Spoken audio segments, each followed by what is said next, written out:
According to the original and only story in the Bible relating to Ishmael's ancestry, Hagar was the mother of Ishmael and the servant of Sarah. Her name, as the mother of the most illustrious forefather of the Arabs, Ismail, is conspicuously and surprisingly absent from the Quran. What are the facts? You are of course correct in saying that the name of Hagar is never mentioned in the Quran.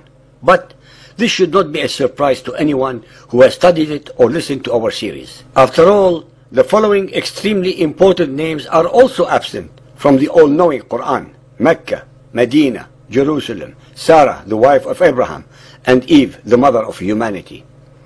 As we have amply and repeatedly shown, the Quran is a tossed salad of plagiarized, plundered, pirated, and perverted precepts, thoughts, concepts, and ideas from the Bible, New Testament, pagan Arabian religion, and Zoroastrian Persian religion, their fetishes, their traditions, and their scriptures. Muhammad in his Quran conveniently and mendaciously Islamized all of them, pretending they are novel and newly created concepts and revelations. We all know, based entirely on the evidence at hand, that these are pure fabrications and lies. In the whole biography of Muhammad, Sirat Rasulullah by Ibn Ishaq, the name of Hajar, the mother of Ishmael, is not mentioned at all also. In fact, the name Hagar, Hajar, appears only once in the interpretation section of the Quran by Abdullah Yusuf Ali to explain Al-Baqarah 2.158, note 160. According to imaginary and falsified Arab traditions, Hagar and Ishmael, in this case as a baby and accompanied in their exile by Abraham, had their thirst quenched at the well of Zamzam near Mecca, almost 1,000 desert miles away from Beersheba in Canaan. According to the Torah, which is after all the original and only source of the story, Hagar and Ishmael found water near Beersheba and not in the desolation of Arabia near Mecca. The alleged Arab traditions, which are of course totally unfounded, unsubstantiated, and contrary to the historical and archaeological records, Canaan and Mount Sinai too are in Arabia. Let us now recite the original and only source in the Bible.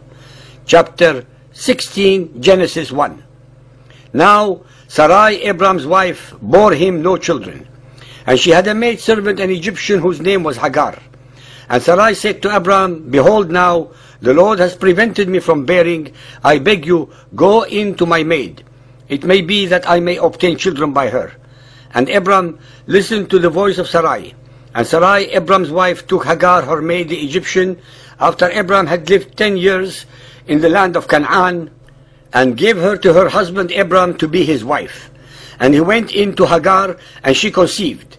And when she saw that she had conceived, her mistress was despised in her eyes. Abram said to her, Sarai, Behold, your maid is in your hand. Do to her as it pleases you. And when Sarai dealt harshly with her, she, Hagar, fled from her face.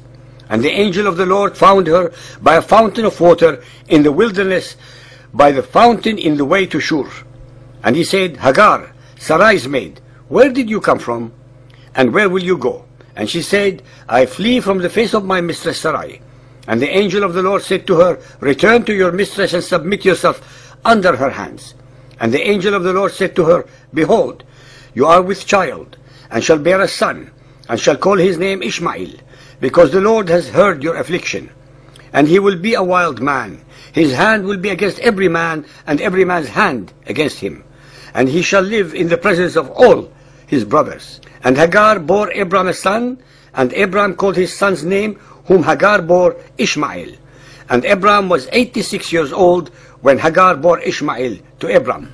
Genesis chapter 21.1. And the Lord visited Sarah as he had said. And the Lord did to Sarah as he had spoken. For Sarah conceived and bore Abraham a son in his old age, at the set time of which God had spoken to him.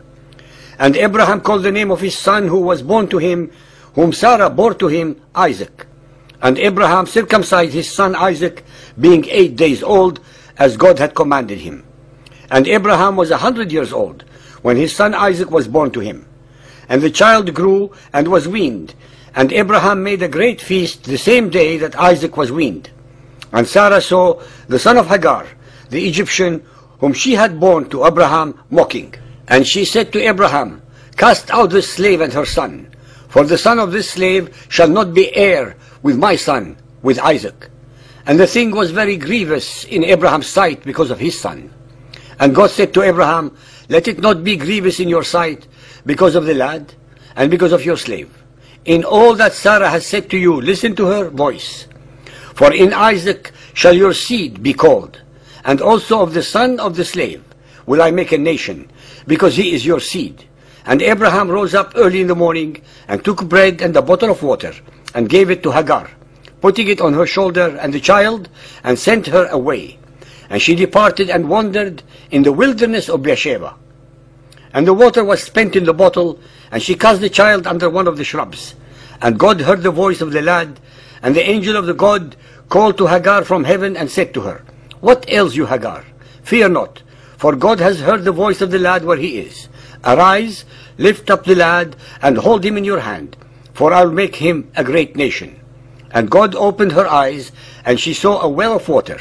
And she went and filled the bottle with water, and gave the lad to drink. And God was with the lad, and he grew and lived in the wilderness, and became an archer. And he lived in the wilderness of Paran, and his mother took for him a wife from the land of Egypt. Our listeners, believers and unbelievers, should take note of the following important items when comparing the Quranic version of the same events with the biblical originals above. 1. Ishmael was born in Canaan near Beersheba to a Hebrew father and an Egyptian mother. 2. God repeatedly asserts that only Isaac is deemed the divinely elect son and not Ishmael. 3. Only the seed of Isaac was to inherit the blessing of the promised land. 4. Ishmael was a teenager of over 14 years of age when he and his mother were sent away from Abraham's tribe, and not the baby that the Quran asserts he was. 5. Ishmael and his mother Hagar resided thereafter in the wilderness of Paran, in southern Canaan, and never in the Arabian Peninsula near the Kaaba or Mecca. 6. Neither the Kaaba nor Mecca nor Allah are ever mentioned in the Bible. It stands to reason that if the God of the pagan Arabs, Allah, was the same as the God of Israel, he would have at the very least mentioned their name somewhere in his Torah. 7. Abraham never visited the Kaaba nor Mecca in the biblical narrative. 8. Abraham, Ishmael, and Isaac had no knowledge of a God called Allah. 9. Abraham, Hagar, and the baby Ishmael never went to the Kaaba or to Mecca according to the original and only biblical story. 10.